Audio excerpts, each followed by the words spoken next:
Oi! Vamos continuar com a leitura do Hemingway. Paris é uma festa. O nosso capítulo agora é o 9. O nome é Ford Madox Ford e o discípulo do diabo. Dos bons cafés, o Closelie de Lilas era o mais próximo do nosso apartamento, quando morávamos sobre a serraria, no número 113 da Rue Notre-Dame-des-Champs. Um dos melhores cafés de Paris, sem a menor dúvida.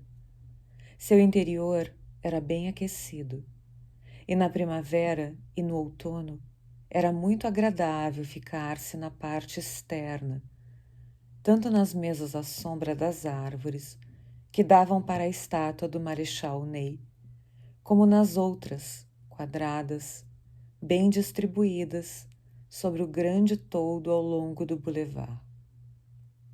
2 dos garçons eram bons amigos nossos. Os frequentadores do Dôme e do Rotonde nunca vinham ao Lilas. Não havia por lá conhecidos seus, e ninguém lhes teria dado maior importância se viessem. Naqueles dias, muita gente ia aos cafés da esquina do Boulevard Montparnasse com o Boulevard Raspail para ser vista em público. E, de certo modo, aqueles lugares anteciparam-se aos colunistas sociais como substitutos diários da imortalidade. O Closelie de Lilas tinha sido, em outros tempos, um café onde os poetas se encontravam mais ou menos regularmente, e o último poeta importante a frequentá-lo fora Paul Ford, que eu nunca tinha lido. Mas o único poeta que certa vez vi lá foi Blaise Cendrars, com sua cara quebrada de boxeador e a manga vazia do paletó, voltada para cima e presa com alfinetes, enrolando um cigarro com a mão que lhe sobrava. Era uma companhia agradável enquanto não bebesse demais, e ainda assim, quando começava a mentir, era mais interessante do que muitos homens contando histórias verdadeiras. Mas era o único poeta que ainda ia ao Lilas, embora eu o tenha visto uma só vez.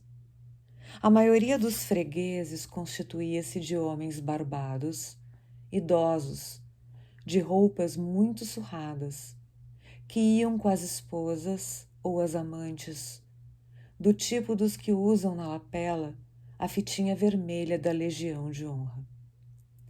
Supunhamos generosamente que fossem cientistas ou savants, mas faziam render seu aperitivo tanto quanto os homens de roupas ainda mais puídas, sentados com as mulheres ou amantes, faziam render seus cafés crème, ostentando na lapela a fita cor de púrpura das palmas da academia, que nada tinha a ver com a academia francesa, e indicava, pensávamos nós, serem catedráticos ou livres docentes. Gente como essa tornava confortável o café, visto que estavam todos interessados uns nos outros, nas suas bebidas, cafés ou infusões, nos jornais e revistas presos a uma vara. Ninguém estava ali para se exibir. Havia outros fregueses também, gente que morava no quarteirão e ia ao Lilas, alguns deles usando a fita da Croix de Guerre na lapela. Outros, a fita verde-amarela da Médaille Militaire. E eu admirava a eficiência com que superavam a perda de membros, apreciava a qualidade de seus olhos artificiais e o seu grau de habilidade com que o rosto deles tinha sido reconstituído. Havia sempre um brilho estranho nessas faces consideravelmente reconstruídas, como de uma pista de esqui bem compactada. E respeitávamos esses fregueses mais do que os savants ou os professores, ainda que estes, embora sem sofrer mutilações, talvez tenham servido sua pátria também com bravura. Naqueles dias, não confiávamos em quem não tivesse lutado na guerra. Em verdade, não confiávamos completamente em quem quer que fosse. Mas achávamos que Sondra podia ser um pouco menos ostensivo quanto ao seu braço perdido. Fiquei satisfeito ao saber que ele estivera lá no começo da tarde, antes que chegassem os fregueses regulares.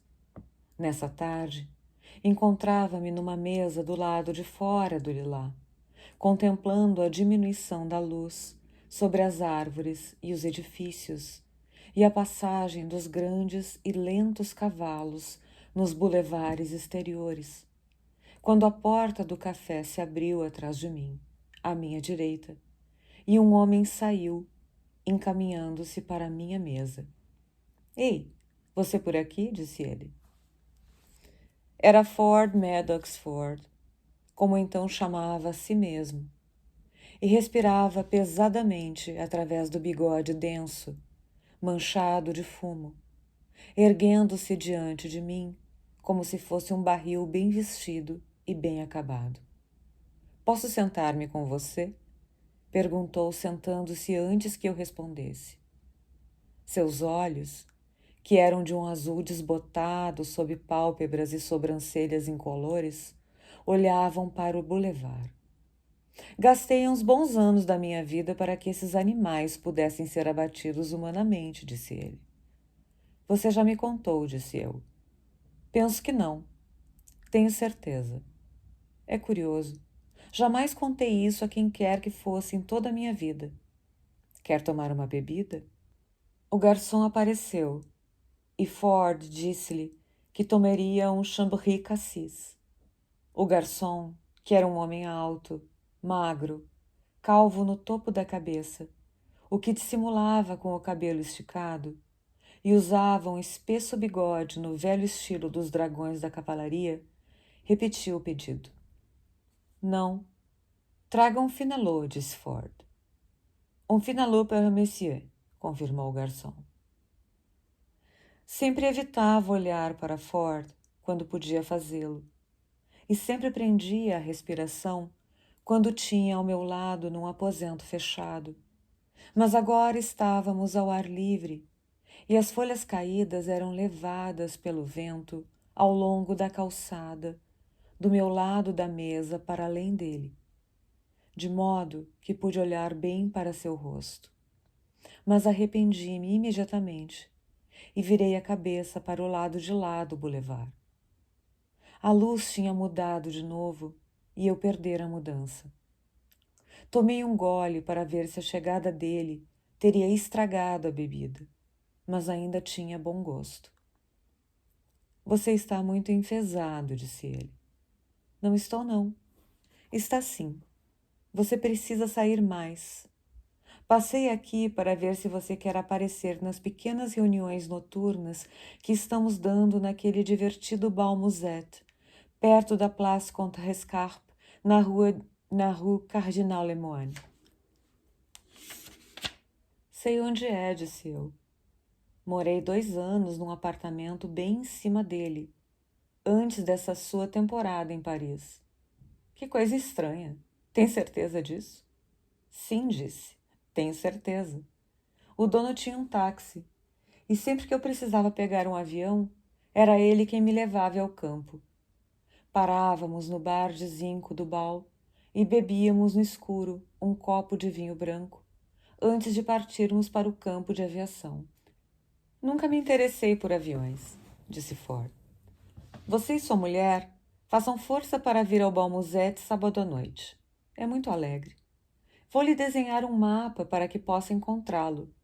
Descobri-o inteiramente por acaso. É no andar térreo do número 74 da Rue Cardinal Lemoine, disse eu. Morei no 3º andar. Não tem número, disse Ford. Mas você será capaz de encontrá-lo se conseguir achar a Place Contrescarpe. Tomei outro longo trago. O garçom trouxe o que Ford pedira, mas ele começou a reclamar. Não era brandy e soda, disse ele com ar de condescendência e severidade ao mesmo tempo. Pedi um vermute Chambry Cassis. Está bem, Jean, disse eu. Tomarei o fine. Traga para Monsieur o que ele pede agora. O que eu já havia pedido, corrigiu Ford. Naquele momento, um homem bastante magro, vestindo capa, passou na calçada. Estava com uma mulher alta e olhou casualmente para a nossa mesa e depois para o lado, continuando seu caminho pelo boulevard. Você me viu fingir que não o conhecia? Perguntou Ford. Você me viu fingir que não o conhecia? Não. Quem é que você fingiu não conhecer? Belloc, disse Ford. Eu fingi não vê-lo. Não reparei, disse eu. Por que você fingiu não vê-lo? Por todas as razões do mundo, disse Ford. Mas fingi mesmo não vê-lo. Ele estava completamente feliz. Eu jamais tinha visto Belloc antes, mas duvido que ele tenha dado por nós. Parecia um homem entregue a seus pensamentos e tinha olhado quase automaticamente para nós. Não gostei, porém, de Ford ter sido rude com ele, porque, estando eu no começo de minha carreira, tinha grande respeito por Belloc como escritor mais velho. Está claro que isso não seria compreensível agora, mas naqueles dias era uma coisa muito natural. Imaginei que teria sido até agradável se Belloc parasse junto da mesa e eu pudesse conhecê-lo de perto. A tarde fora estragada pelo meu encontro com Ford e Belloc poderia tê-la melhorado. Por que razão você está tomando conhaque? Perguntou-me Ford. Não sabe que começar a beber conhaque é fatal para um jovem escritor? Não é sempre que eu bebo, disse eu. Esforçava-me por me lembrar das coisas que Ezra Pound me tinha dito sobre Ford, que nunca devia ser rude com ele, que devia lembrar-me de que ele só mentia quando estava muito cansado, que era realmente bom escritor, que tinha vivido graves problemas domésticos. Esforcei-me vivamente por pensar nessas coisas, mas a presença penosa, ofegante e ignóbil de Ford a alguns palmos de mim tornava isso difícil. Mesmo assim, forcei-me o mais que pude. Diga-me por que uma pessoa finge não ver outra? Perguntei. Até então pensava que tal atitude só acontecesse nos romances de Ouida. Nunca tinha sido capaz de ler qualquer um deles, nem mesmo em certo lugar de esqui na Suíça, quando lera tudo o que havia para ler. Soprava o úmido vento sul e restavam apenas volumes das edições Tauchnitz de antes da guerra, esquecidos pelos hóspedes. Mas tinha a certeza, por algum sexto sentido, de que nos romances escritos por ela as pessoas fingiam não se reconhecer. Um cavalheiro, explicou Ford, sempre se desvia de tipos grosseiros. Tomei rápido um trago de conhaque. Desvia-se de um cafajeste? Perguntei. Seria impossível para um cavalheiro conhecer um cafajeste. Logo, você só poderá desviar-se de alguém que tenha conhecido em termos de igualdade, não é? Insisti.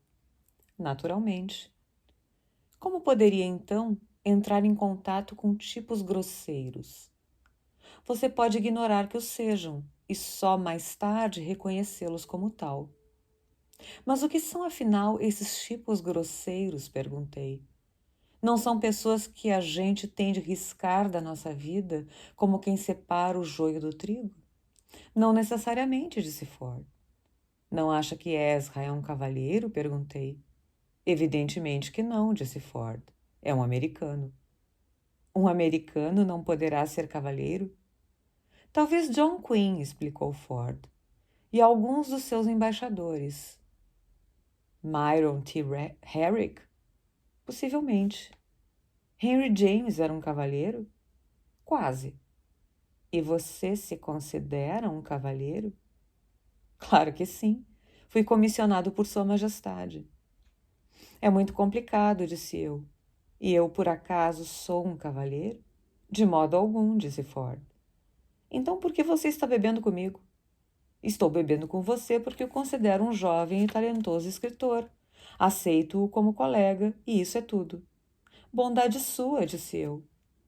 Você poderia ser considerado cavalheiro na Itália, disse Ford magnanimamente. Quer dizer que não sou um sujeito completamente sem educação. De modo algum, meu caro. Quem foi que disse isso? Posso vir a ser, acrescentei tristemente. Bebendo conhaque e tudo mais. Foi o que liquidou Lord Harry Hotspur no livro de Trollope. Diga-me, Trollope era um cavalheiro? Claro que não. Tem certeza? Pode haver duas opiniões a respeito, mas eu não tenho dúvida. E que me diz de Fielding? Ele era juiz. Tecnicamente, talvez fosse. E de Marlowe? Claro que não. E de John Donne? Era um tipo clerical. É um estudo fascinante, disse eu. Fico satisfeito em vê-lo interessado, disse Ford. Acompanharei você num conhaque com água antes de ir embora. Quando Ford me deixou, já estava escuro. Dei um pulo até o quiosque e comprei um Paris Sport Complete, a edição final do vespertino de Turf, com os resultados de Auteuil e o programa dos páreos do dia seguinte em Enghien. O garçom Emile, que tinha substituído Joan no serviço, chegou-se à mesa para ver os resultados da última corrida de Auteuil. Um grande amigo meu, que raramente vinha ao Lilá, aproximou-se da mesa, sentou-se, e justamente quando pedia uma bebida a Emile, o homem magro, de capa, com a mulher alta, passou outra vez por nós na calçada. Seu olhar vagou em direção à mesa e depois para fora. Aquele é Hilaire Belloc, expliquei a meu amigo. Ford estava aqui esta tarde e fingiu não vê-lo. Não seja besta, disse meu amigo. Aquele é Aleister Crowley, o satanista.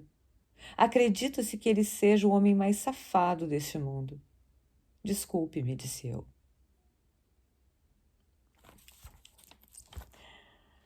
Até a próxima leitura.